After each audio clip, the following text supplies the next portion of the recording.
Good morning, everyone. Today is January 26, 2019, and this is the John Chappell Natural Philosophy Society Science Chat.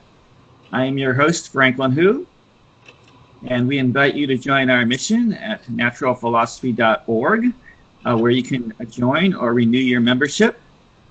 And we are also very active in social media. You can find us on Facebook, as well as YouTube, where you can find recordings of this video and other videos we have produced. And if you'd like to help us out, we invite you to help us out at our base camp, hq.naturalphilosophy.org. And the rules of conduct for this science chat is that you please limit yourselves to the topics at hand, and please no personal attacks. And please try not to make super lengthy answers. Please take a breath so that other people can interrupt. And if you are speaking, please put on your camera, but otherwise, please turn off your camera during the conference. And we are having our main yearly science conference this year, June 26th to 29th, here in Seattle at the University of Washington, where our Lifetime Achievement Award speaker will be Dr. Gerald Pollack about the fourth state of water. And he is, in fact, a University of Washington professor. So today we have Dennis Allen, and he is going to talk to us about the non-conservation of momentum. So Dennis, we had a little pre-chat there, but I'll let you take it away. Why don't you explain to us this whole problem of momentum and why you think non-conservation of it is important? Well, non-conservation is important because every single textbook you'll find claims that it is conserved. And so that means that, and of course, most of physics is built on mechanics as of their basic foundation. If one of the key principles of mechanics is falsified, then we see it not as being built, all science being built on the rock of mechanics, but it's built on sinking sand, so to speak. You can't expect higher physics to be correct if it's built on something that's incorrect. And SRT, Einstein's special relativity, of course, assumes conservation of momentum. For this, I refer you to a classic, The Variational Principles of Mechanics by Cornelius Lanzo, 4th edition. It's a Dover book. And on page 4, right at the end, on page 403 to page 404, at about 2/3 down the page on 404, it says, these equations express the well-known conservation of momentum of classical mechanics. And so, and this appendix is discussing SRT, and Emmy Noether's invariant, she has a famous theorem called Noether's theorem that they're talking about here, and comes out of Einstein's special relativity, which for low velocities turns out to be classical mechanics, as they claim. But since Einstein's SRT assumes, as I pointed out from Lanzo's book, assumes conservation of momentum, and since I'm going to show that momentum is not conserved in mechanics, it's certainly not conserved at relativistic velocities either. And so all of physics has been built on a false idea. Okay, so I see that we have a question from Nick, although I would ask people to hold their questions until put your questions in the chat. Franklin, why don't you let him speak? Yeah, go ahead, Nick. Let's have to rejoin. Hello. Hello, Nick. I was getting an echo, and I may have been the only one, so I would just ask him about that. The other thing I noticed that on the on the CMPS website, it says nothing is scheduled for today. Is that? Yeah, I don't exactly keep the website up to date. I usually just announce everything through MailChimp. Okay. I didn't see any email, but all right. Okay, just wanted to mention that. All I have right. a comment here. Go ahead, Harry. Dennis, this is Harry Ricker. Could you tell us a little bit about your background and why you got interested in this subject? All right. I got my bachelor's, master's, and PhD in pure mathematics at the University of California, Berkeley. My PhD was 1968. My bachelor's was 1964. I was in the area of automata theory and algebraic theory of automata. And that gave me a new way of looking at physical phenomena. And so when in retirement, I've worked on some of my ideas in physics, which I really don't consider myself a physicist, but rather a foundational man, a man who's interested in the foundations of physics. You'll notice that this paper I'm talking about today isn't a machine that'll do anything useful. It's just a sort of a Gedanken experiment, except that I use principles of mechanics, Newton's mechanics. I don't use any energy methods that came from Leibniz. And so I spend my retirement working on the foundations of physics, and especially the foundations of mechanics.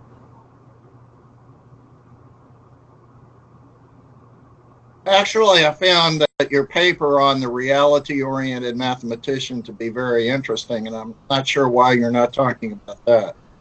Well, I've only got so much time, and I'm trying to, I've got a lot of points I want to make about. All right, well, go ahead and make your points. Okay, thanks. All right, now where was I? Oh, yes. That's why I think it's non-conservation momentum. It goes against everything that every textbook says. So for that reason, it's important. Now, put the diagram on the screen, will you? Okay, I'll put your diagram on the screen here. Yeah. I just had the wiki definition of momentum up there. Okay. I have it. Oh, here we go. All right, now you see the XY coordinate system. At the origin is a pivot point. The two lines going out at angle theta, one above the x-axis and one below, are two shafts, and the circles are two discs. Think of hockey pucks on wet, flat, smooth ice. Very little friction. And they're moving, the top one is moving clockwise, the bottom counterclockwise, and they're opposed. The shafts are rigid, and there's no diameter on the circles of the disc, because what we're really not worried about how big the radius is. What we're worried about is the center of mass. So you can think of the radius of the two discs, the two circles on the diagram, as being very, very small. Even you might even want to think of them as point masses. Now, the pivot is supposed to be on a cart, a little cart that moves up and down the x-axis. It can't move sideways, but it can move freely up and down the y-axis, or x-axis, excuse me, up and down the x-axis. And you can see that the pivot here, since the rotation are indicated by the arrows, the pivot is going to start moving to the left in the diagram, because there will be centrifugal force from the two discs, which are rotating, the upper one clockwise, the lower one counterclockwise. And since they're opposed, there's going to be no y component of the force on the pivot. The y component will vanish, and the x component will become more and more negative.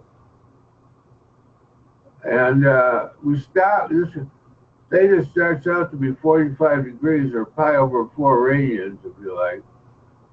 And we stop the motion of the three parts, the three moving parts that have mass, and the other two parts being the rigid shafts, which are assumed to be essentially massless. You know, maybe an aluminum magnesium alloy or something. It's just very light. And we stop the rotation when theta becomes 90 degrees, or actually just slightly before that. So all we're doing is moving from 45 degrees in this diagram to 90. But the problem in analyzing it is that as the discs move in the direction indicated by the arrows, they'll exert a centrifugal force on the pivot, which will then begin to move to the left.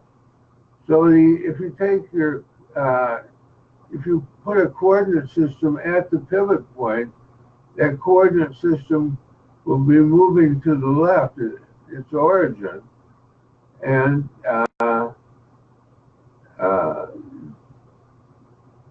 excuse me, I had to have a drink of water in my mouth. Well, so what you have here, so you've described it as a cart with these two mass balls on them, and you say move the cart to the left or along the x-axis. Now, what I would expect is that the laws of inertia would say that the two masses you have there are going to want to stay stationary. If we started stationary and we move the cart to the left, that those two balls would do everything in their power to stay in the same place. And so I would predict that as you move the cart left, that those two balls would maintain their location in the horizontal axis. They wouldn't actually move, but they would get pushed up by the rods. So you misperceived my diagram. We start out at the cart at the pivot point is not moving at t equals 0, and yes, it starts moving left along the x-axis, and it has a mass of lowercase m. What propels the cart to the left is the centrifugal force exerted by the two discs as they top one rotates clockwise at t equals 0, and the lower one rotates counterclockwise at t equals 0. Here we're talking about rotating the center of masses, not the discs themselves. Well, I don't understand. Are you saying that the discs themselves are in rotation? Because are these assumed to be in motion already? Yes, it's at t equals 0, the velocity, the scalar velocity of each one is a capital V2, or V sub 2 it should be, but we can't use subscripts in the language I'm using. So I have it backward. It's not that the cart is moving along the x-axis being propelled in any manner, but rather you have these two like orbiting masses connected by rods. I mean, if you allowed them to swing, they would swing past each other or collide into each other, is what you're saying? No, we stop at 90 degrees when the shafts are fully extended away from the x-axis. Why would they stop at that point?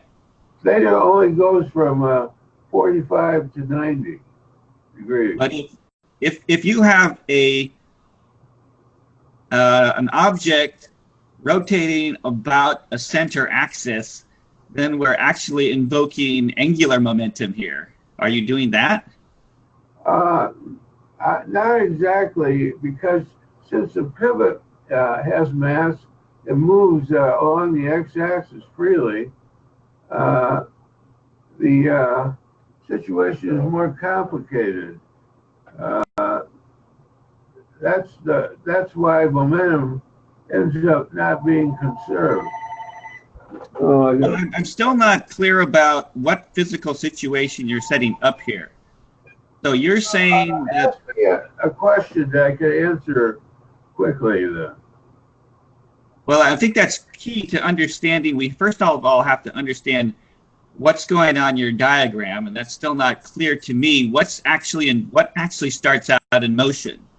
So you've told me that it isn't the cart that's starting out in motion. Is that true? That the cart velocity is 0 along the x-axis at t equals 0. And what is the velocity of the two circles at t equals 0? The scalar velocity is capital V2, which should be V sub 2, but I can't use subscripts in my language. So the objects which actually have momentum here are those two circles. That has a velocity and a mass. Yeah, right? the circles can be thought of as points. So actually, point masses. That's for I thought that would be harder to visualize than what I've got. The angle theta at t equals 0 is 45 degrees, or pi over 4 radians. The angle theta begins to increase as t gets larger than 0, as the two disks rotate until the shafts are parallel to the y-axis.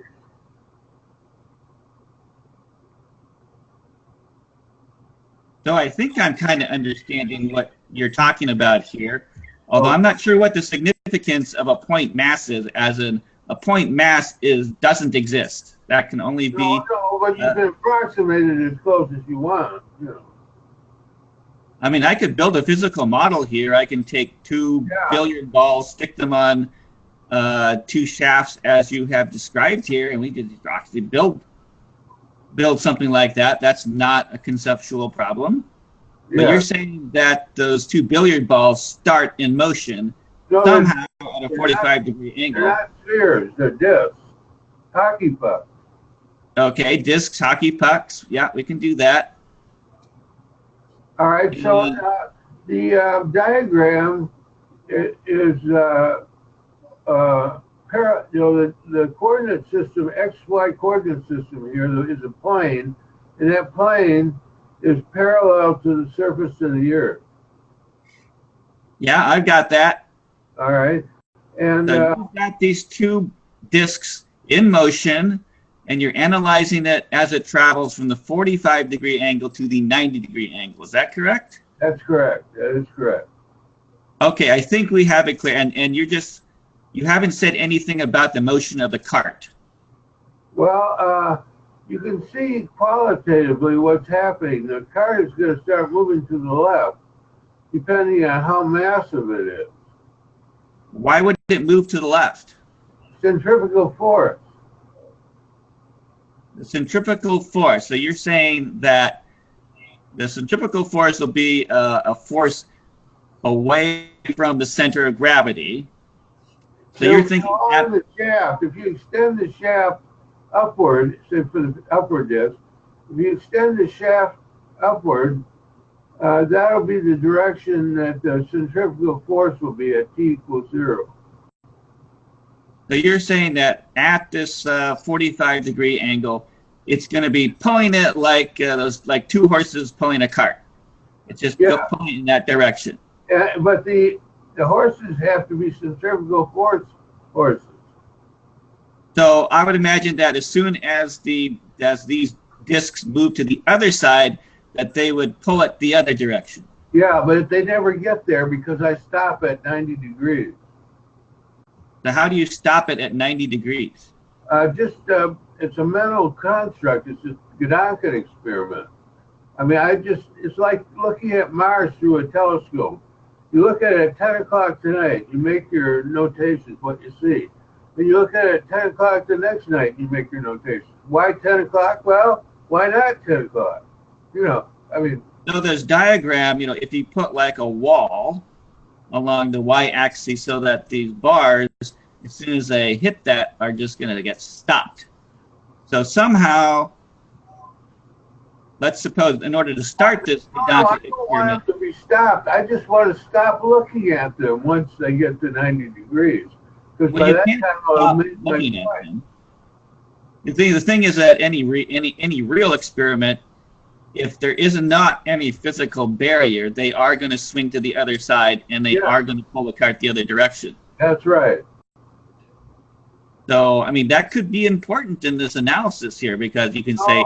Because I just want to show if I have a system of essentially 3 particles, I just want to show that if you watch from theta equals 45 to theta equals 90, in that realm, in that area, momentum is already not conserved. So why let them go on further?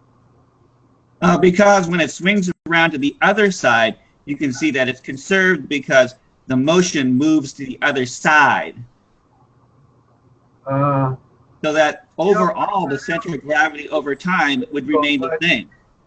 But I don't think you understand conservation of momentum, what it means and what it means to falsify it. Well, that's what we're here to discuss. Maybe I don't. But I mean, okay, well, let me talk about momentum in general then. For a particle of mass m and vector velocity v, the momentum is mv. Now, you can approximate most physical situations, like small devices like this one, as a system of particles that are finite number. They're not all the same mass, they don't all have the same velocity. And then if you if you have a system of n particles and you add all the momentums, then you get a vector. And this vector is called the momentum vector of this isolated system. Now, it turns out that if you take the center of mass and multiply it times the velocity, the momentum of the whole system, then you can treat the whole system as far as translational motion is concerned, not angular motion, but translational. You can treat it as if the whole thing were concentrated at the center of mass, and the new velocity is the velocity vector obtained by adding all the momentum together and then dividing by the sum of the mass. So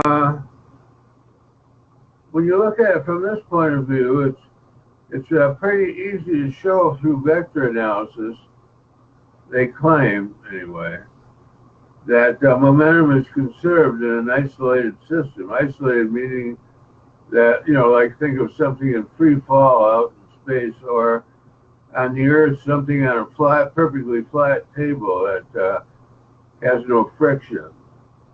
Then you have a two vectors, two coordinate vectors instead of vectors that have three coordinates. Was that conservation over what time period? Any time period. It would have to be over the entire lifetime of the interaction. No. Over any time period that's not zero. So, but you're only considering the time period between 45 degree and 90 degrees. Yeah, because that's all You're not considering the time period between 45 degrees and say 180 degrees. Well, It's at the opposite side. Problem, but what I'm trying to do here is make things as simple as possible. I've already got 29 pages. I'm trying to make things as simple as possible, and since that momentum has to be conserved for an isolated system over any length of time that's greater than zero, why should I complicate and have 59 pages instead of 29, right? Following your idea of letting the disk rotate on and around and then collide, maybe. Because that's what your system is doing. The objects in your system are doing a completely circular orbit. Therefore, any fair evaluation of the system would have to be done over the full rotation. Well, you see, you're talking as an engineer who wants their device to do something useful. I'm talking as a foundational man who just wants to know whether or not I can come up with a system of particles that's isolated, and using Newtonian mechanics show that over a short time, my time period is 0.033 seconds, or 33 thousandths of a second. Over that time period, I can show that momentum is not conserved. So why let the masses go on around? You know, there's no point in it. That's because it's easy to show that you might get a temporary displacement. So I guess the practical application of this is if you were like a spaceman in the middle of space and your spacecraft is 10 feet away from you, the concept of conservation of momentum would say that no matter how you flail your arms and your legs, you're not getting any closer to your spacecraft. That's right. Now the thing is, can we use this diagram to produce some device that the astronaut could use so that he would be able to get closer to his spacecraft? I think that would be the practical question. So if our spaceman had these two disks and these two rods, is there anything he could do to cause an actual displacement in the x-axis? And what I'm seeing is that, yeah, if you analyze it over just that limited 45 to 90 degree angle, we can see that your spaceman might be displaced to the left a bit as it's going through that set of motions. But the problem is as you let those disks continue to swing through the full 360 degrees, you'd see that action would then do the opposite reaction and pull the cart to the right. And then it'd go call to the left and to the right and to the left and to the right. And the net change for our poor spaceman would be zero. But if you were to look at, just half the rotation, you could say, oh yeah, the spaceman moved left. And then say that's non-conservation of momentum. Except that you're completely ignoring the fact that as it swings through the rest of its motion, it would swing it right. Which it's a matter of definition, Franklin. The definition of conservation momentum is that isolated system of particles, the center of mass will move with a constant velocity, no matter what's going on inside the system. I'm disputing this, but I'm just telling you what they mean by conservation momentum. They mean that an isolated system of particles out in space, no matter what kind of machinery these particles represent, they claim that the center of mass of the whole works will move with a constant velocity and cannot be accelerated by force from within, action from within, and force from within. Now, this isn't true, but every single textbook you can pick up that not by Johnny Crackpot says that momentum is definitely conserved. That's a fundamental principle of physics. And Emmy Noether has this theorem that says that momentum is conserved and angular momentum is conserved and whatnot if you assume SRT, special relativity. And so my idea of a practical application is to tell people, hey, you've got to redo mechanics. And then what's built on it has to be redone too. That's my idea of an application. See, but I'm not an engineer. Well, I gave you an example. Can the spaceman use this kind of mechanism so he can get back to his spaceship? Not according to classical mechanics, but he might be able to, really, in reality, yes. How would he do that? Well,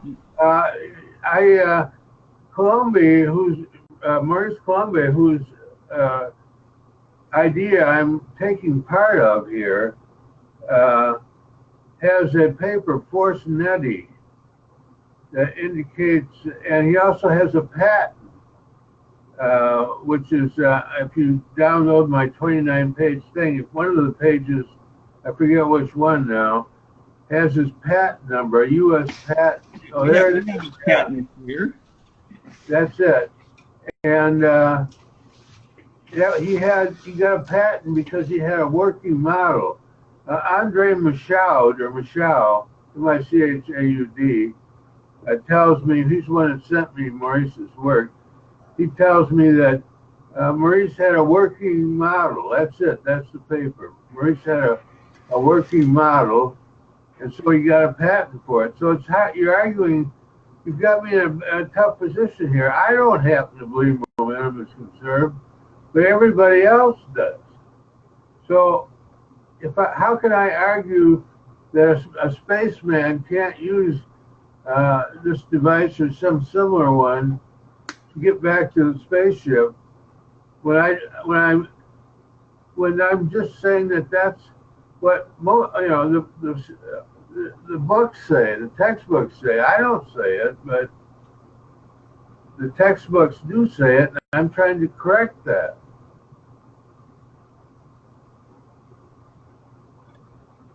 Well, I have Maurice's paper here, and it's patent. It shows very similar things to what you're describing, I believe. Well, I'm just taking a little part out of his cycle. It's like in thermodynamics, you have cycles. And you can look at each particular part of the cycle separately and then paste your results together to get the whole cycle. Well, I'd be curious to what other people have to say about this debate. So let's say the crowd. Is it fair to analyze just between the 45 and 90 degree?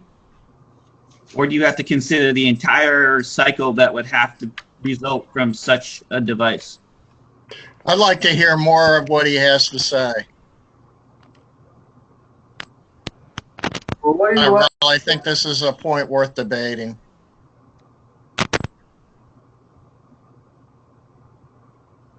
Well, what would you like to hear? Well, you cite this Boeing satellite device. Yeah. And to me, that's the most interesting part of your paper. Being a satellite engineer, of course, I can relate to that because I know that we use these. The later generations of satellites before I retired used these rotational devices to move the satellite around. Yeah, well, they've claimed for years that they can rotate it any way they want, but they haven't claimed until Gamble came along and had, just before he retired, had this talk, which is Boeing approved. He claimed that you could also translate using device rotational type things if you did it just right. To be honest with you, I don't really follow the Boeing idea all that clearly. I've been more interested in foundational things. The reason why, even though Boeing has officially announced that there is inertial propulsion, the reason why no one believes it, in the academia anyway, is that all the textbooks, all the papers, all the talks, all the prizes won by these papers and talks, all the promotions into higher positions in academia and whatnot, all are implicitly assuming conservation of momentum of an isolated system. And so there's a tremendous amount of inertia here. I'm using it in, I don't know, sense of physics. No one wants, it's a tremendous hot potato. If this, they say to themselves, if this is true, and I announce it, I'll have a semi-infinite number of academic people coming at me with knives, speaking figuratively. So, what can I do? I just have to, do the best I can, I guess. Let's see, Nick, you have raised your flag.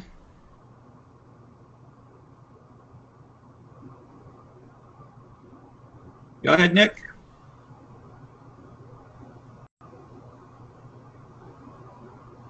Are you there, Nick? Your mic's open. Okay, well, we'll go on. I think, well, Nedek, Slobodan, you got a comment. The document that you were scrolling just before, is that the actual patent, right? The patent that you're just showing now, right? This, I'm trying to figure out how to make it bigger here, but my son... Okay, but that was the document. Okay, good. Yeah, okay, I just like to say hello to Dennis Allen. I have been in touch with him and really, I could not really collaborate the way he wanted. But here, I would have an understanding of the actual or factual non-conservation of angular momentum. At least I have those insights in the context of orbital motion. And if one is talking about isolated systems and then stating such a principle as conservation of momentum, then it's very apparent that there are no isolated systems at all. And that the very mechanism or phenomenon of the inertia is related to the interaction of particular body with the environment, with the very basic fundamental environment. I would say now maybe a ether or something like that, some kind of maybe absolute reference system and so on. So there would be no any wondering about such possibilities. In the case of the Boeing's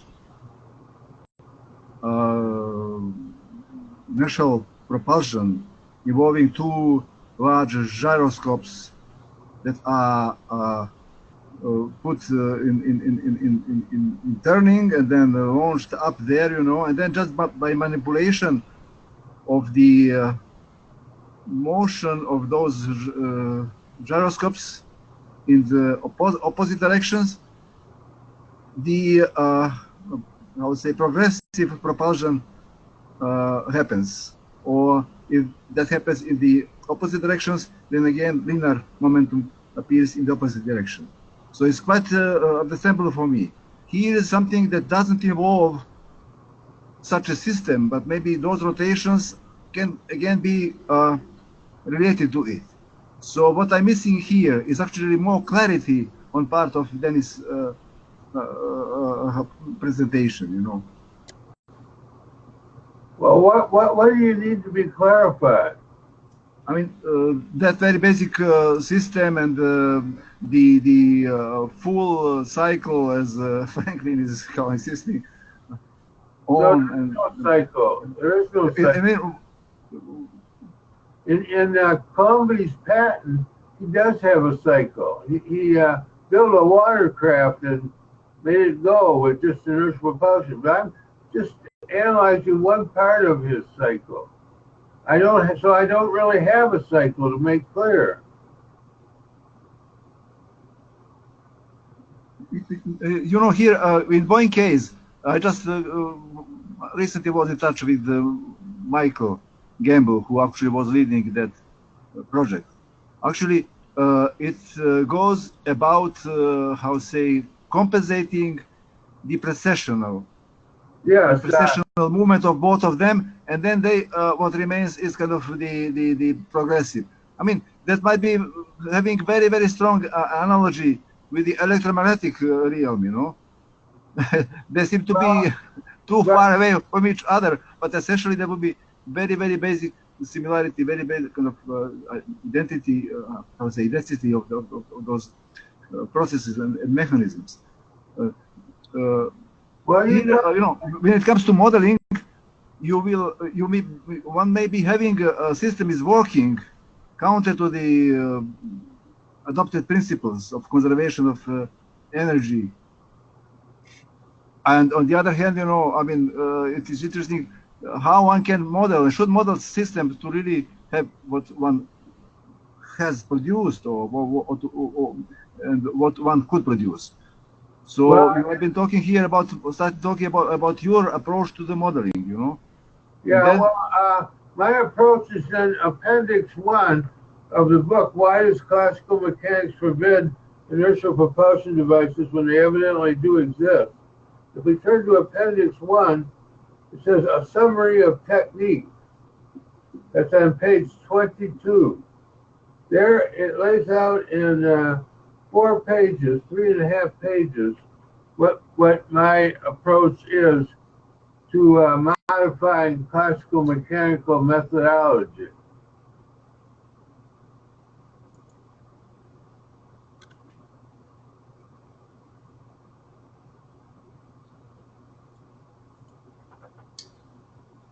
Unfortunately, I can't make this picture any bigger.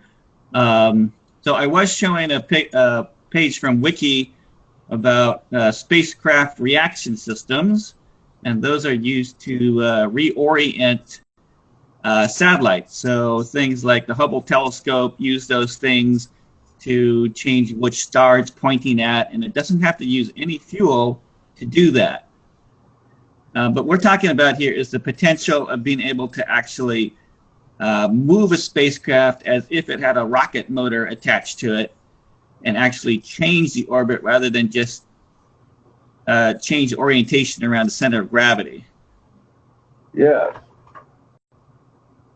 As I say, on those 4 pages, I lay out my program to modify classical mechanics to bring it in line with non-conservation of momentum.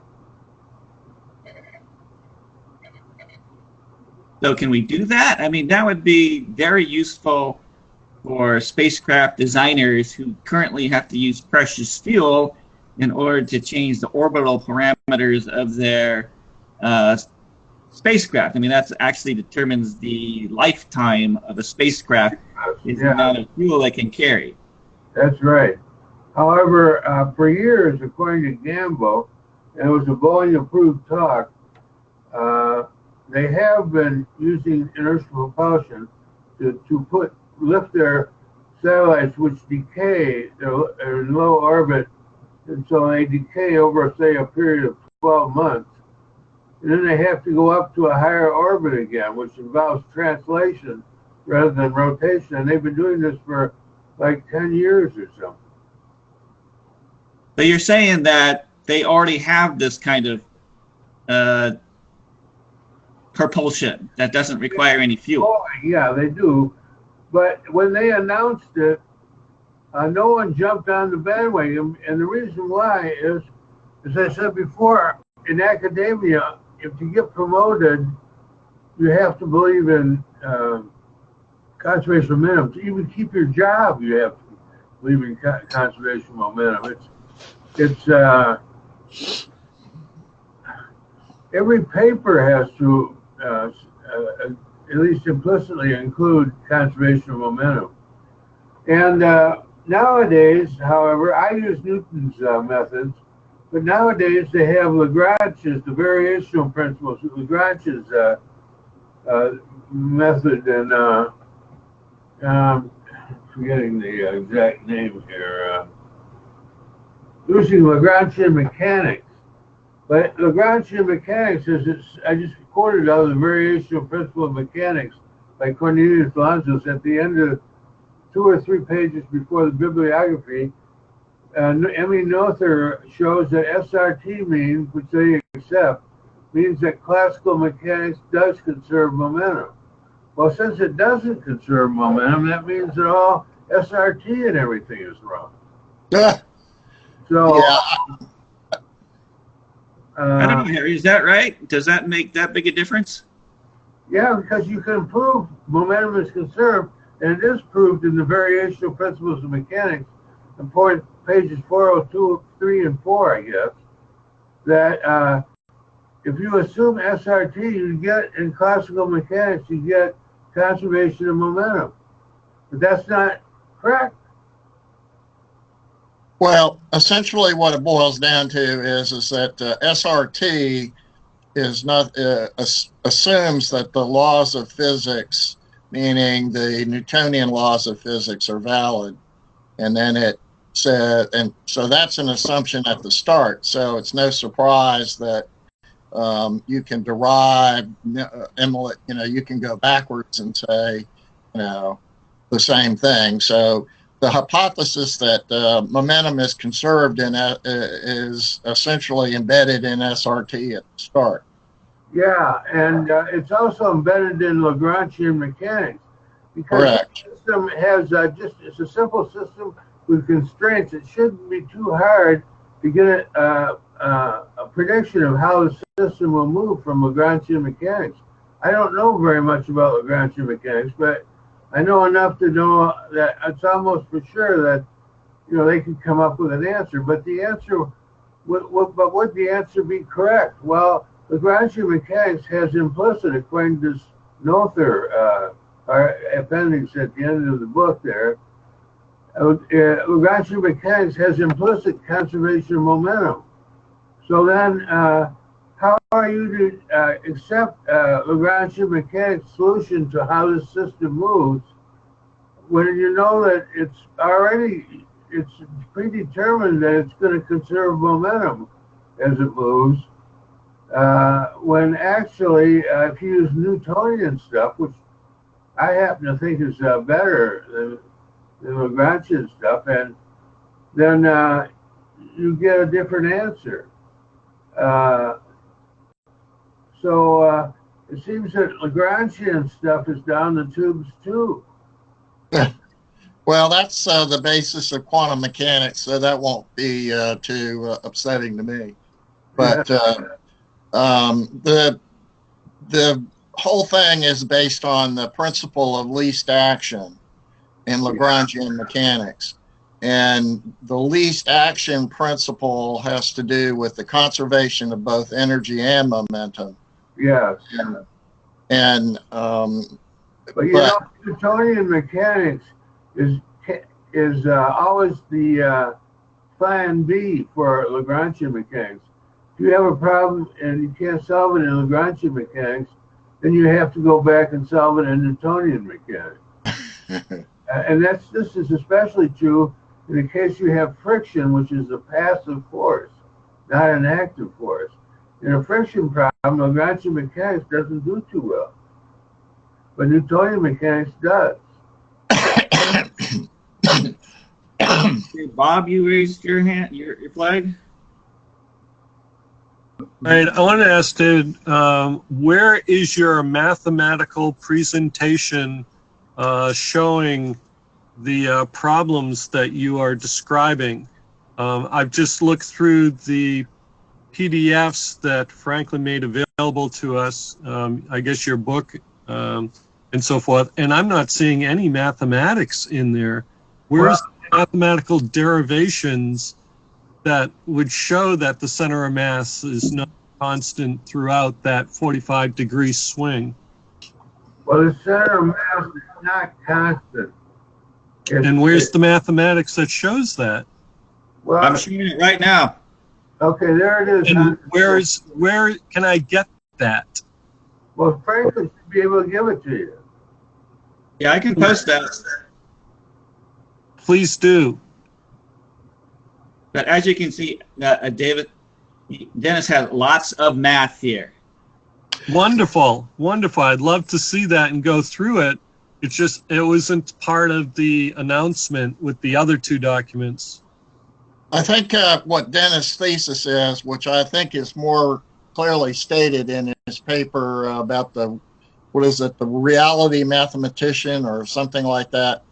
Yeah. His thesis is that physics does things backwards. They do the mathematics first and then try to make the math fit into the experiment, so the experiments prove the math. And what Dennis is saying is that if there's a machine out there that shows that momentum isn't conserved, then that means that we have to go backwards and find the theory that explains that, not say that the machine doesn't work the way it appears to work because the mathematics says that's impossible. Yeah, I agree with that. And I think Dennis is saying that, and what he's saying is that the physicists seem to be ignoring an experiment or trying to explain away a machine that appears to work and violates the principle of momentum conservation. And so I don't think his presentation is about mathematics. His presentation is about machines that appear to, or experiments that appear to refute the principle, and therefore we have to redo the mathematics. Yeah, let me give you an example of that.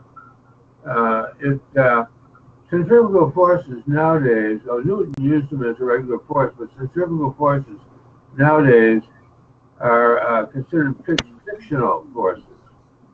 Why fictional? Well, because take a massive body like the sun and a satellite orbiting it in a circle. If you look at the force diagram of the point satellite, a very small satellite, you see a centrifugal force outward and equal but opposite centripetal force inward. Now, those two forces sum to zero. However, the satellite does not move in a straight line like Newton's first law would maintain. It moves in a circle. So that they conclude then that, we can't call centrifugal force a real force because it leads to a violation of Newton's first law. So then they said, well, that's fine. We'll lump it together with a Coriolis force, which is imaginary, which is merely an appearance.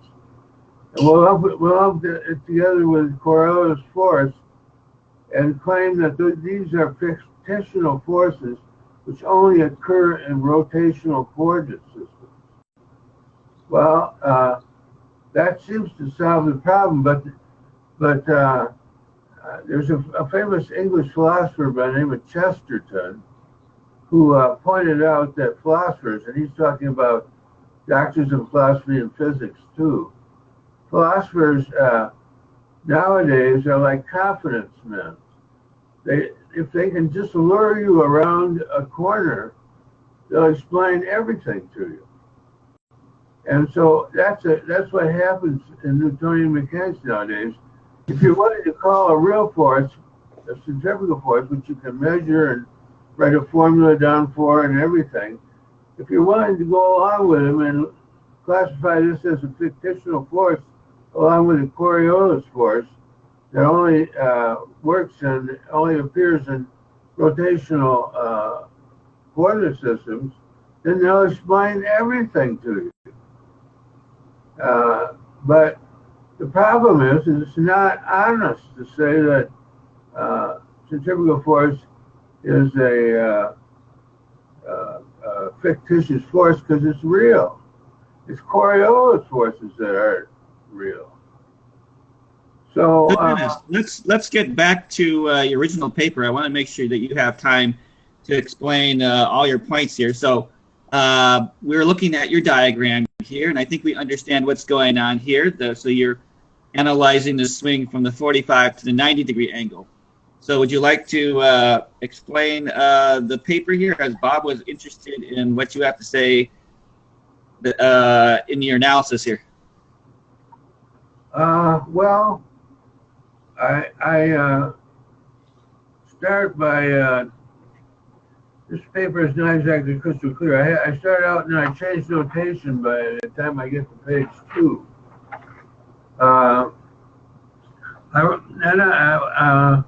So I start by on equation 3, but in the old notation, I write down the formula for the sum of the momentums of the 3 moving parts. The 2 disks each having mass of m divided by 2, so the sum will be m since they're opposed. And the cart mass without the disks and the shafts are assumed weightless. The momentum of that, where capital X represents how far down the x-axis you've gone, and capital D stands for the time derivative. So then I simplify it, and now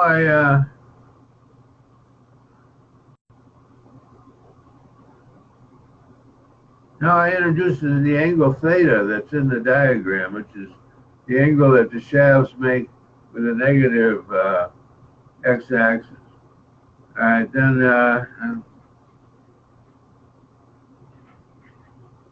I calculate the velocity and vectors of the upper and lower disk, which only differ by a sign in the second coordinate, the algebraic sign.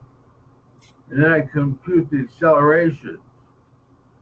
Because you see, the problem that we're going to have here is that when the cart starts moving down the negative x-axis, then the 2 disks that are on shafts won't move in a circle relative to the lab. They'll only move in a circle relative to the pivot point.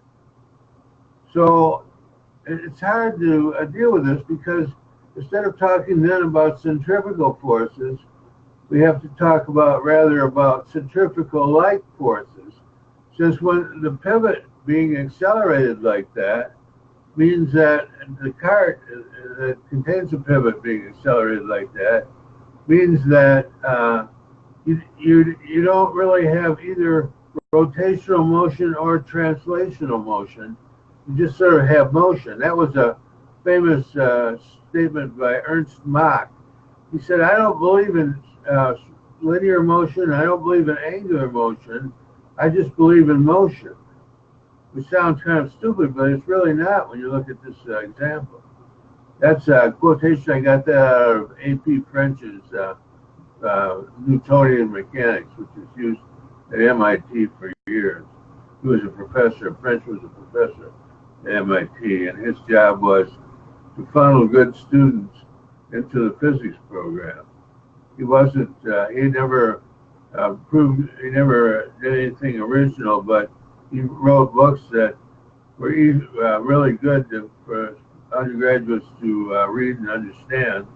So he funneled all these people into their program. Well, all right, so we can't really talk about centrifugal forces here, but centrifugal-like forces. And that means that you don't have a formula. You can write down a formula for a centrifugal force, but a centrifugal-like force, you've got to build up a system of three ordinary differential equations of second order, and integrate it. I use Runge-Kutta integrator because that's built into my language. But integrate it numerically from 0 to 0.033 or 33 thousandths of a second when it almost reaches 90 degrees.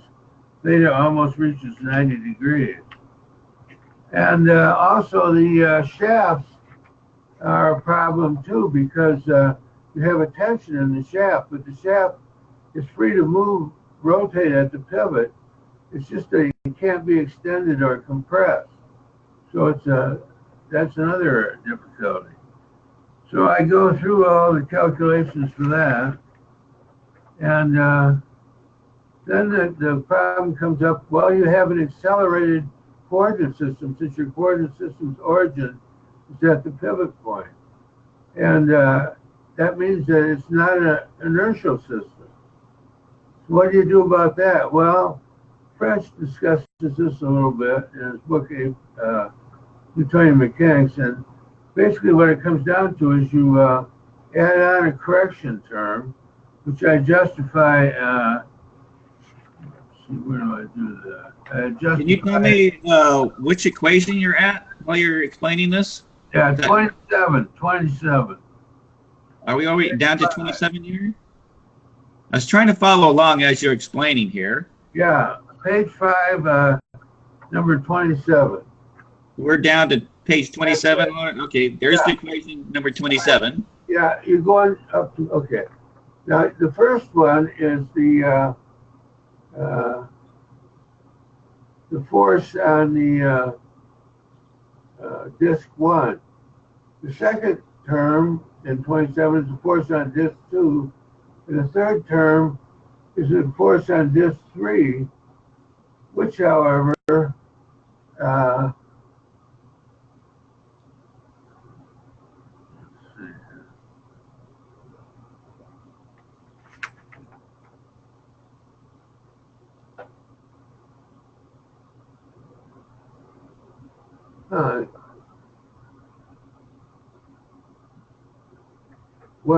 you can also scroll the screen to wherever you like as you're explaining this. Okay. So the first term is the force on disk 1. Second, the force on disk 2. And when you add the two, the y-coordinate will cancel by symmetry, and the x-coordinate will double. The third term, little m, the mass of the cart and pivot, but without the two discs of the shaft, which are massless anyway, the shaft.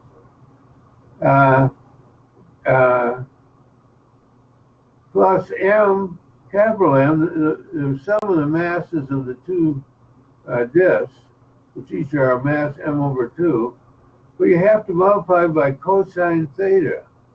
And I explain why that correction term is necessary below equation step number 28.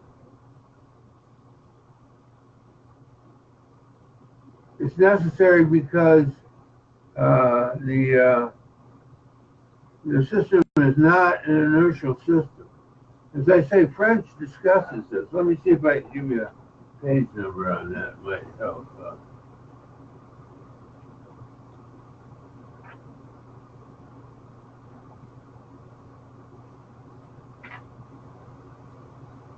Well, yeah, I probably won't be able to find it now, but this has a good index, so you could be able to find it. All right, now, once I've gotten that problem solved, I then can set up my three ordinary differential equations of order 2 and simultaneously integrate them numerically. And that's all this numerical data, like on page 14 and so on. And I explain how to read this stuff. And just above equation step number 61, I explained how to read the Runge-Kutta data integration matrices. The rows are the various time steps out. The columns are time for the first column. Second column is d small x, the time derivative of little x, which is the x coordinate of the thing relative to the pivot point, which is moving. D theta, which is time derivative of theta, the angular velocity. D capital X, which is the velocity of the cart. And X, again, is, well, not again, but X is the coordinate of the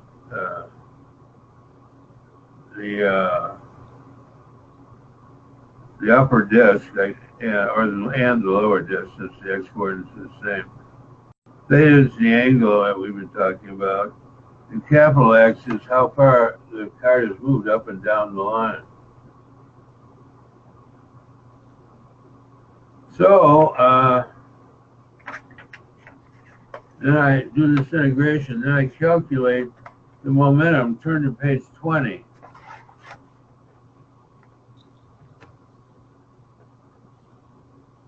And look at there, it says momentum 20. 20. Page 20. Okay, got you there? 94, yeah. See now, wait, stop right there. At the top of the page, you see momentum consideration. First, I calculate the momentum at t equals 0, which just to make sure I get the right answer, so I haven't screwed up. But we already know, we've already calculated that. Then near the top of the next page, 21, I say now at t equals 0.033, we substitute. See, so now I'm computing the momentum at the end point, where theta is almost 90 degrees. And I get a number. Then I subtract the two momentums at t equals 0 and t equals 0.033 at the end. And I see that it's not exactly 0. In fact, it's not really even nearly 0 compared to the other similar numbers. And but then I decide, well, yeah, but let's plot these things. So the first plot here on page 22 at the top is a plot of, I should have written the what it was above, but I wrote it below, but I wrote it above. The values of d little x, the time derivative of little x, which is the x coordinate of the upper and also the lower disk. You can see it rises and it settles, it levels off. Then the angular velocity falls, but it levels off. And the next plot is capital X, and you can see that it starts out negative, as we knew it would, but when the shafts are almost 90 degrees, it slows down to the velocity levels off, because the things aren't pulling. The discs aren't pulling the cart anymore because they're almost at right angles to the x-axis. So that makes sense. Then we look at the next one, and we see that little x, the first coordinate of either disk, just steadily increases. And that's reasonable because the thing is rotating, the top one is rotating clockwise, and the x coordinate is definitely increasing. And then theta, how does theta go? Well, it basically increases. Then how does the cart move? This is the last, how the cart moves. And we see that it goes backwards, and it gradually moves faster and faster until it levels off at a certain Wait, and then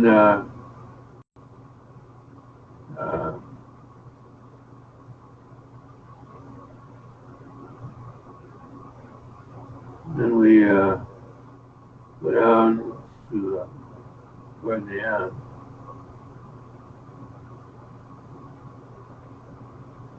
And here on page 28,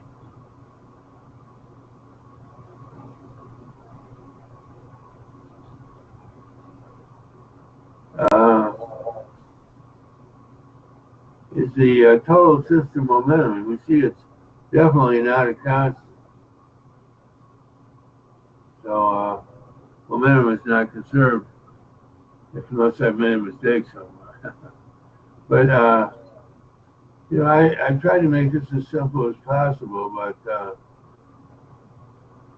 these matters are see what makes this go, as it were, is that you don't have a inertial system to work with, and they've, as I say, they have developed Lagrangian mechanics to handle this.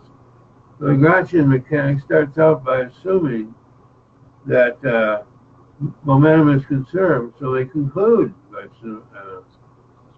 that momentum is conserved, and their answers involve motions in which things are conserved, or momentum is conserved in an isolated system.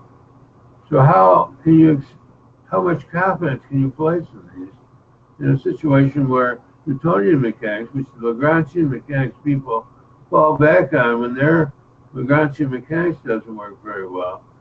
How can you have that much confidence in it? I don't see that.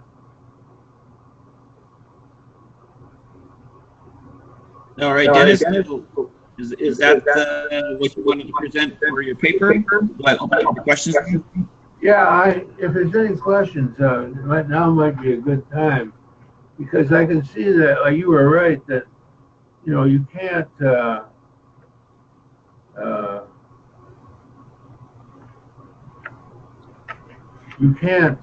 explain all the math in just the time available.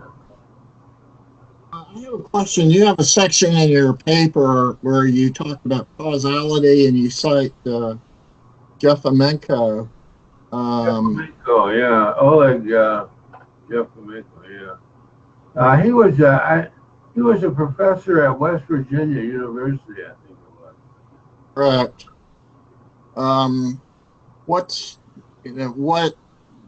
What interested you in his book that you cite about causality? Or are you just taking issue with the current physics dogma, which says that there really isn't any causality? Yeah, I don't like Niels Bohr having thrown out causality, and I don't like Einstein's trying to defend it based on SRT, which says that one man's time is another man's space and all this baloney.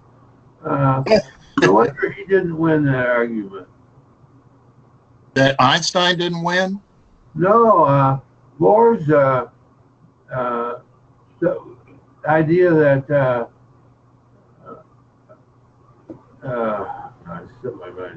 Bohr's idea that causality should really be correlation was accepted by all of quantum mechanics. I don't know of any major quantum mechanical book that doesn't accept that you've got to drop causality and go to correlation. All right, Bill, you have a flag. Go ahead, Bill. Yes. First of all, I'd like to say that in my work with Dennis Allen in the past, he has been very helpful in the work that I have done, and I wanted to compliment him before everyone. Okay. But I also want to make a comment about the fact that in modern science, the nature and origin and definition of mass is incomplete. it's not correct. And you can see this, for instance, if you are performing the experiments the Russians did, where they took a mass and they weighed it, and then they changed the temperature of the mass. And according to E equal mc squared, if you raise the temperature, it should rise.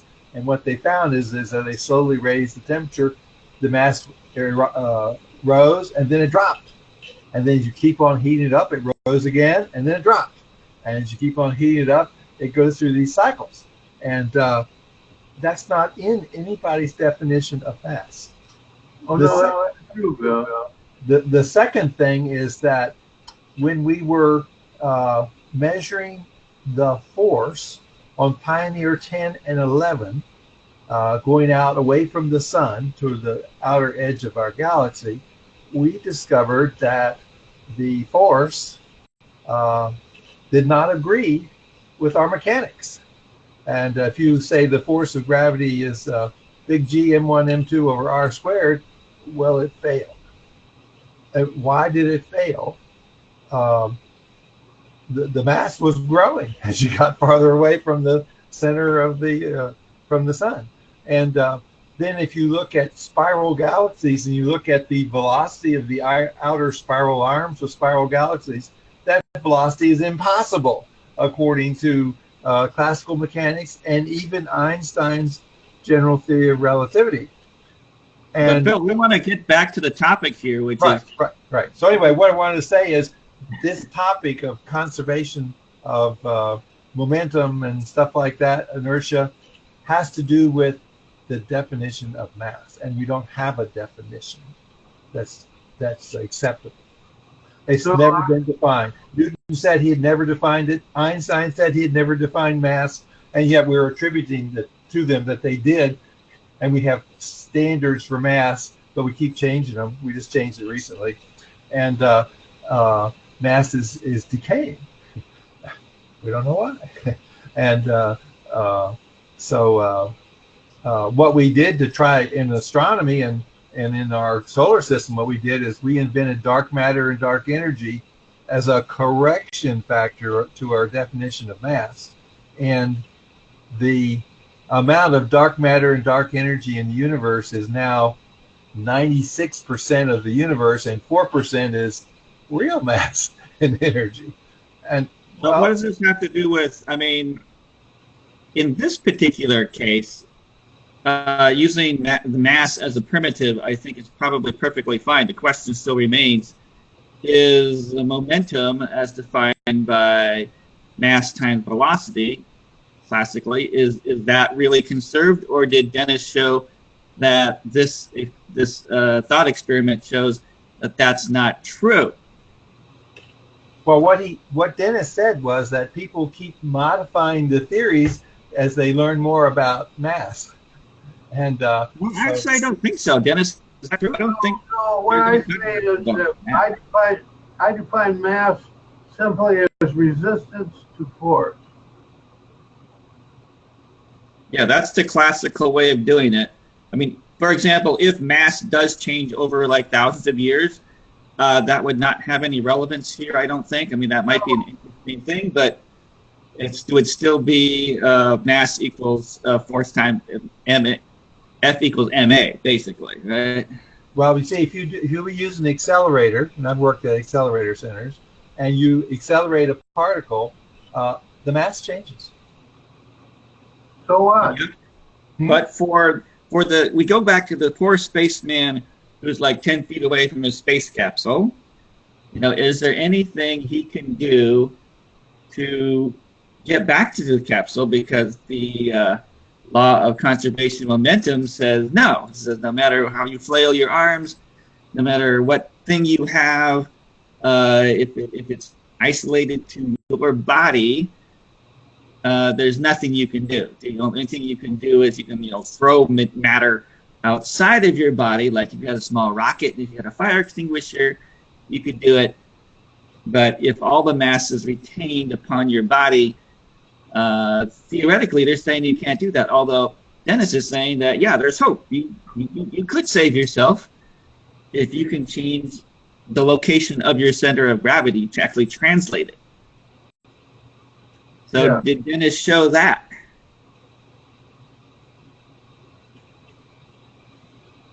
Does our astronaut have hope? I think so, but then, you know, I would. So what other comments do we have?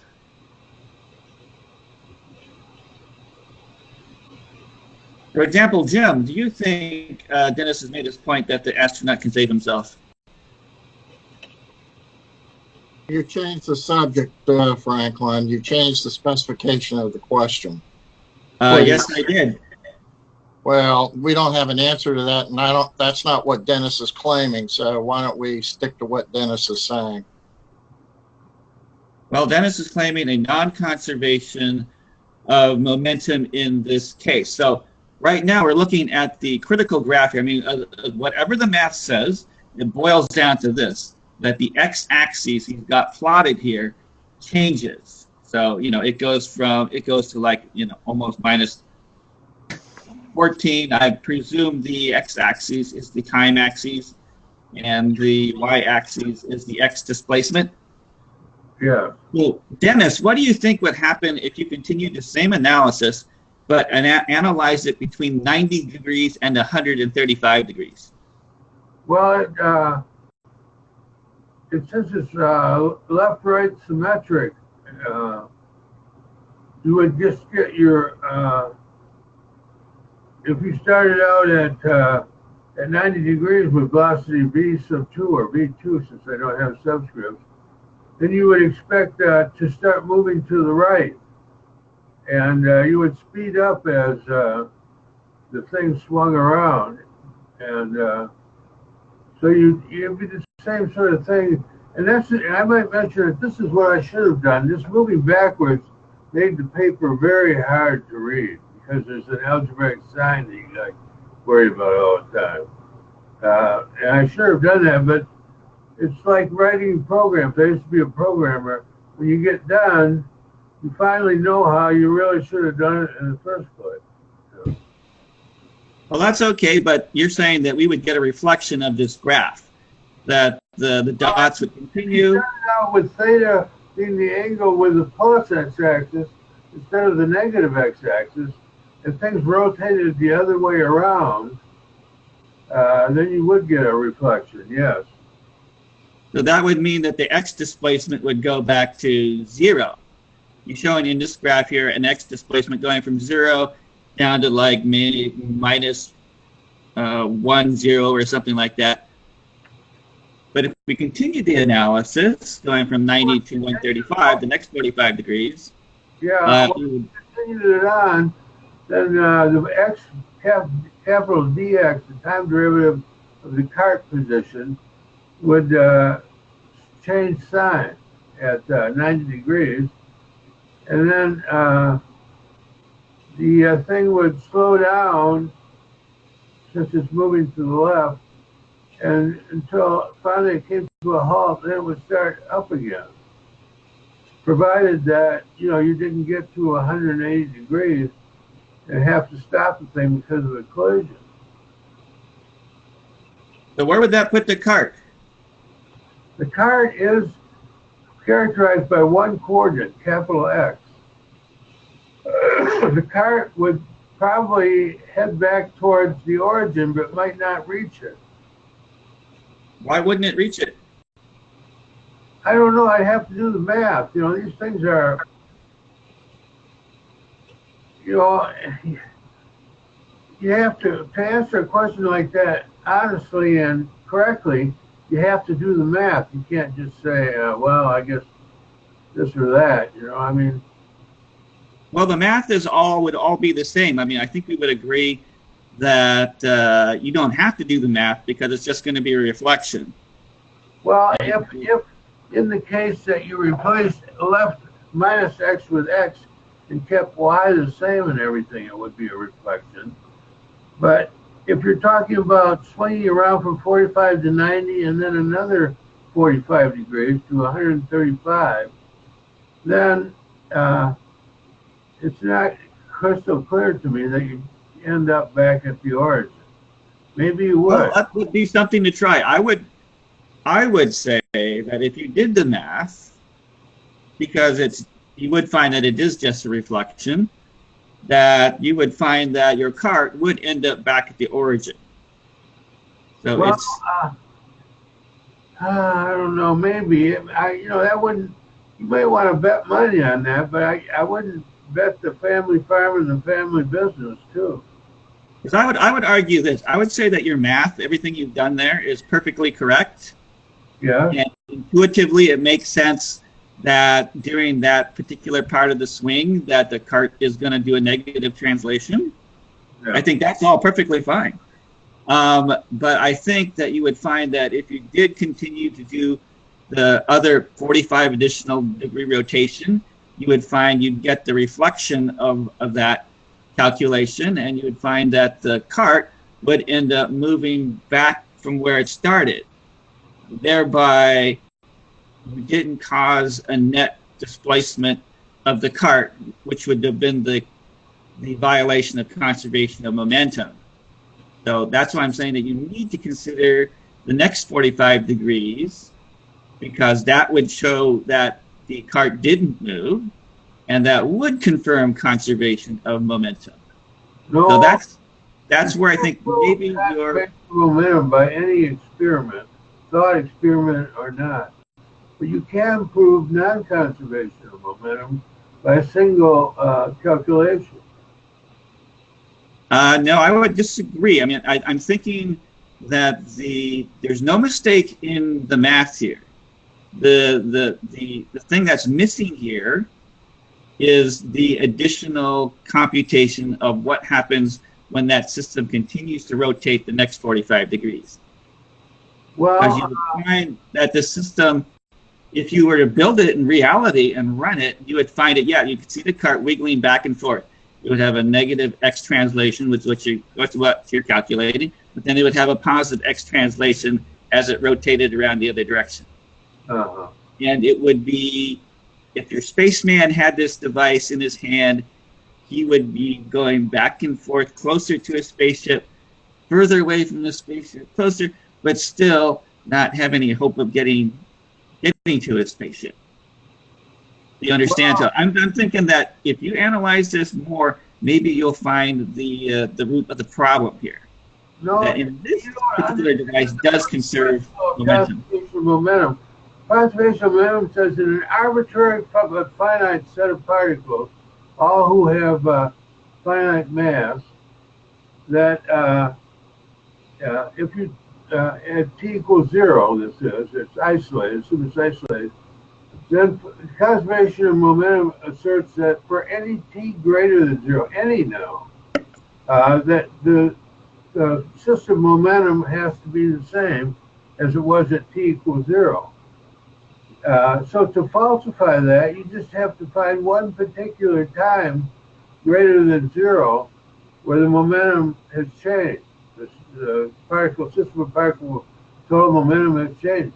You don't have to show it. Well, maybe that's a problem, because I would say no. I would say that's absolutely false. That's called cherry picking in science, that you can pretty much prove anything if you only choose a very selected part of the data, and then you throw away the rest that's contradictory to your hypothesis. Yeah, the rest is not contradictory. It's like suppose you wanted to prove that let's see, that my mind's not blind. It's just a matter of logic. If you define the conservation of momentum as to mean that the particle system has the same momentum at any time at all, then to negate that, you have to show that for some time it's not true. Not all time that it's not true, but sometime that it's not true. One time, in fact. That's why they say the last experiment is never done, because you can refute something like conservation of momentum experimentally by just one observation, even though there's a gazillion observations that say that in all these other cases it was right. So, Harry, you've got a comment. Dennis, I noticed that you refer to Knowles and his axiomization of mechanics, and you talk about Continuum mechanics. Right. Well, okay. Continuum mechanics, which is the mechanics of continuous processes, right? Well, I'm not sure just how to find continuum mechanics. All right, that's not really what I want to get at. What I want to get at is you proposed some an axiomization scheme. Could you kind of tell us what you did there and what in your system corrects this fault? Yes, assuming those 4 pages in Appendix 1 in why does classical mechanics forbid inertial propulsion devices when they evidently do exist. It's right there. It's 4 pages. Tells you how to modify Newtonian mechanics so as this is Appendix 1. Yeah. Well, I guess my problem is I don't really quite understand you got 5 bullet paragraphs as I see it. Well, let's go over them one by one here. Let's start on Appendix 1 here. Well, you bring in Jeff Amenko, and Jeff Kowenko is even some of his stuff even appears in J.D. Jackson's 3rd edition, Classical Electromagnetics. He's not a crackpot. I'm very familiar with Jeff Amenko. Okay, so you say we're going to proceed mechanically so as to avoid calculation problems. I'm not sure what you mean by that. I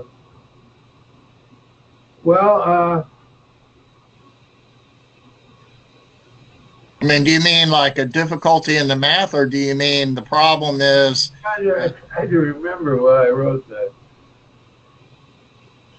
Yeah, in other words, to avoid getting the wrong answer would be a better way to put that. Instead of avoid calculation problems, to avoid getting the wrong answer. Okay, so you're saying that mass, you're going to assume that mass doesn't change. And of course, Bill claims that's not the case. And then in cases like that, which is most cases, well, it's not true in general that either momentum or angular momentum are separately conserved. And so these 2 laws should never be employed in general. Still, in many special cases, they are valid. However, it's best not to use either, and to instead to use equations closely tied to the physics of the devices or situations that are under analysis. All right. Now, so basically, my conclusion here would be, as an example of rule number 1, don't assume conservation of momentum applies, and then just analyze the problem the way you did. Because if you assume momentum is conserved, then you're not going to analyze the problem correctly. Is that what you're saying? In general, no. Although usually you do, and that's the problem. Okay, so you're saying that 99.9% of the time you can assume conservation of momentum, but that 0.01% of the time you can get into trouble if you do.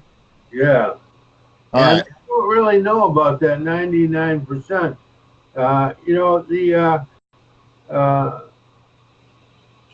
The engineers are all about what works.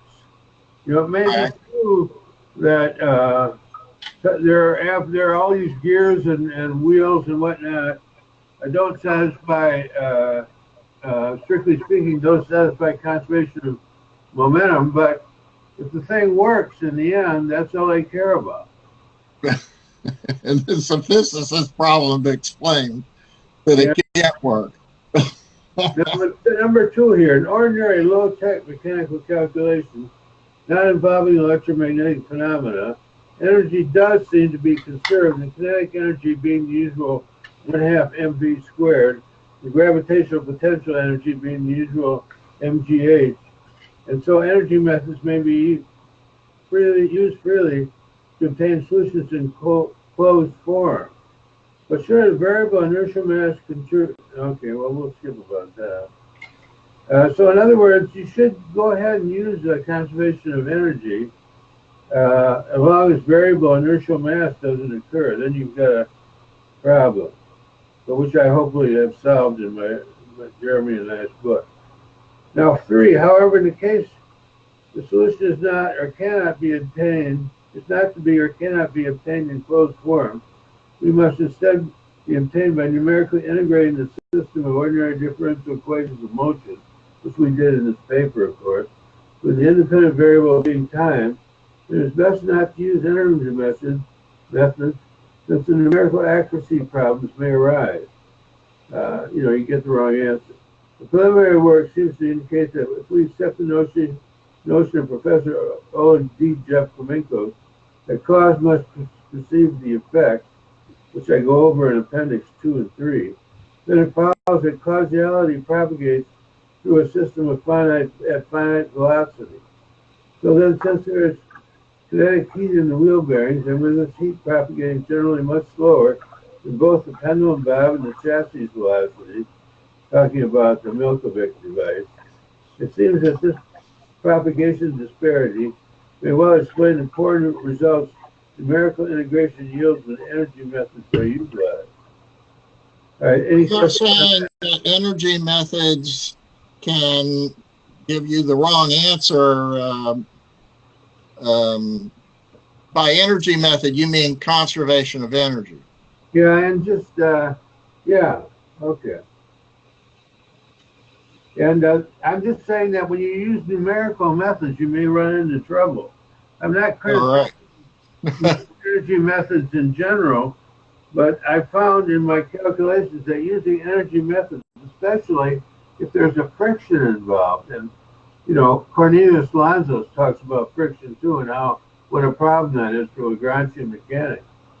So, but friction does come in almost everything. So, right. if it comes in too much, if you want to get numerical answers, you may well get the wrong answer if you're not careful. Okay. All right, now 4. So therefore, you have your flag. What? Lobadan, you have your flag up? Go ahead.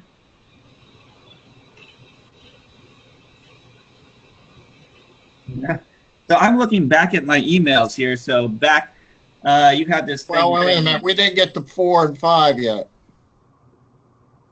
Okay, 4. So therefore, since in a case where angular momentum, moments of inertia, and so on are used, then often conservation of energy must also be used to obtain the correct answers, such as in a nutating gyroscope with fixed pivot point, where angular momentum methods fail without the additional use of energy methods. It's better not to use such rotational physics. There's going to be a numerical integration of equations of motion in view of what we just said. All right. It's almost impossible, but since angular momentum physics is derived from linear momentum physics, this is always possible, and always seems to be always possible to avoid energy methods too, as energy methods are also derived from momentum methods. Although the use of energy methods will tend to make it much easier to obtain closed form solutions to the ordinary differential equations of motion, if this is actually possible in the reader's problem. I understand what you're saying there. All right. Any questions on that one?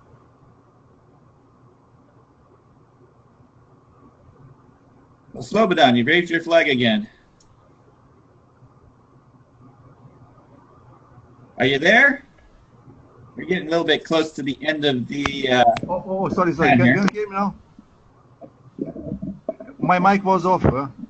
Yes, go ahead. We hear you now. Okay. Actually, this was Dennis just said on the in relation to the analytic solutions and the numerical solution is making quite a sense to me.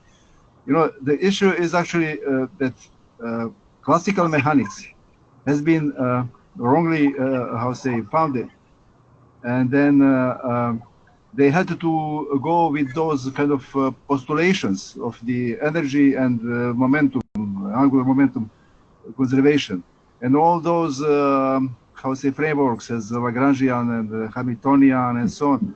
All of them are based on that, and actually it goes that far away that they have a device kind of symplectic integration, actually to numerically integrate the system, so the solution satisfies those very basic postulated, how I say, conservations, which actually cannot be supported analytically in terms of, you know, kind of the particular first integral satisfying the original differential equation.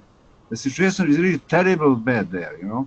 So that kind of doubt, for one thing, doubting in the numerical simulation, for the other, modifying it to get the conservation of those two quantities, or those first two integrals. Actually, I think one can very well trust the numerical simulations. Now, I am using MATLAB or DE 3 or 2, 3 or whatever, you know. So really, kind of, this is what Dennis have been doing. I mean, that makes sense to me. I'm not convinced with the actual result here, you know. I mean, analyzing this only this particular segment and so on and so. But you know, I'm positive, definitely positive, and I have indicated those problems in my discussions, in my paper, in my 2016 CNSP paper and presentation, and have got back to the I would say Kepler to find actually looks like the measurements to get the put something in the chat here. Yeah. Okay. So Nick has one comment here. He says, to continue, if one treats rotational motion as instantaneous linear tangential motion plus the directional acceleration factor, then momentum may be conserved and we may have a better understanding of rotational motion and no longer be tied to fictional forces. To cause the disk to rotate, one must apply a constant force and use energy, much like having a more conventional propulsion energy engine. Franklin? Yes. Oh, good. I can talk again. Could you read I sent a chat prior to that one. I don't see it. But what was your comment? We can hear you now. Well, I'm saying that Dennis is looking at the problem through the lens of proving non-conservation of momentum. But there's another way to look at it. In fact, there are multiple ones. One could say that we really don't understand rotational motion. And there's some evidence in that over the controversy about centrifugal force. Is that a real force or a fictional force? And I'm saying if we better understood rotational motion, and then used equations with that different physical model, then momentum could well be conserved. I don't have all equations like Dennis does for his side, but I'm just saying we need to consider looking at this problem through alternative lenses. So you're saying that there might be some other considerations where the device that Dennis is proposing would still conserve energy, right? Because it's not a very complicated. In particular, we haven't fully understood rotational motion. And I think there's indication of that because we have all of this discussion and debate about how do you treat centrifugal force? Is it a real force or is it a fictional force? If it's a fictional force, then we should find out what the real force is and articulate what's really happening than having some fictional model. Okay. Let's see. Well, unfortunately, we're getting towards the end of the hour here, and I have a hard stop here at the end of the hour. So let me see if we can summarize what we've discussed here in the conference. So today we have had Dennis Allen presenting to us the non-conservation of force. So we started out with this simple diagram here of what he's proposing. And I think we did clarify that it's the disks that are in motion moving from a 45 to 90 degree angle. And Dennis demonstrated with his paper that, and all of these steps here, what he would predict the actual motion of this system would be. And he's showing this negative translation of the cart in the x-axis, which is claimed to be a net displacement, and then therefore a demonstration of the non-conservation of momentum in this case. So, but then I brought up the challenge, which is that you have the poor astronaut, maybe he's only 10 feet away from his spacecraft. Could he use this kind of device to get closer to a spacecraft? So, in my personal opinion, I would say probably not. Probably he would find himself getting closer and then further away and then closer. They'd be oscillating about his center of gravity. Center of gravity would be moving, but over all time, it wouldn't show any net motion, which is, I think, what we're trying to show here.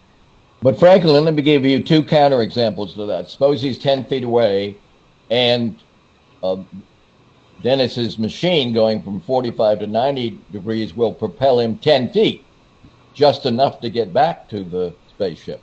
Or alternatively, let's say he is 20 feet away, and he gets the first 10 feet by going from 45 to 90, and then he flips the device around by 180 degrees, and he gets the next 10 feet by going from 90 to 135 degrees. Well, I don't know what would happen when he started flipping the device over. I think he would find himself translating in the opposite direction when he's doing that. Yeah. Yeah, the Columbia patent is what you want to look at, and the net force netting paper for this sort of problem. I'm just analyzing one. He has a machine that goes through a cycle of operation. I'm just analyzing one part of the cycle here that I got from Columbia, and the whole. You're talking about a whole cycle because you're talking like an engineer who wants to move the spaceman to the space station. I'm talking like a foundational man who just wants to know if in some part of the cycle momentum is conserved or not, which it should be, but it's apparently not. No, I would say it's perfectly fine to have non-conservation over any part of the motion. Certainly that's possible. But that would be part of the debate here. That's what we're here. So Dennis has presented his idea that that this shows non-conservation of momentum, and we're just here to discuss whether it does or not. I mean, there are some claims that, as Dennis has said, that they're already practically using some sort of device that can change the translation of its satellite to boost its orbit without using any fuel. And quite clearly, that would be a non-conservation of momentum. So I'm not quite sure that this device particularly shows that, but there's some evidence that that this does happen. So, but unfortunately, I believe that that brings us to the end of our presentation here today. I thank Dennis for bringing this to us. And currently, we're pretty much open for presenters for the science chat. So, unless you want to hear me ramble on about some random topic, I would like to hear from some other people on anything that they have on their minds. Okay, but so that will do it for this episode.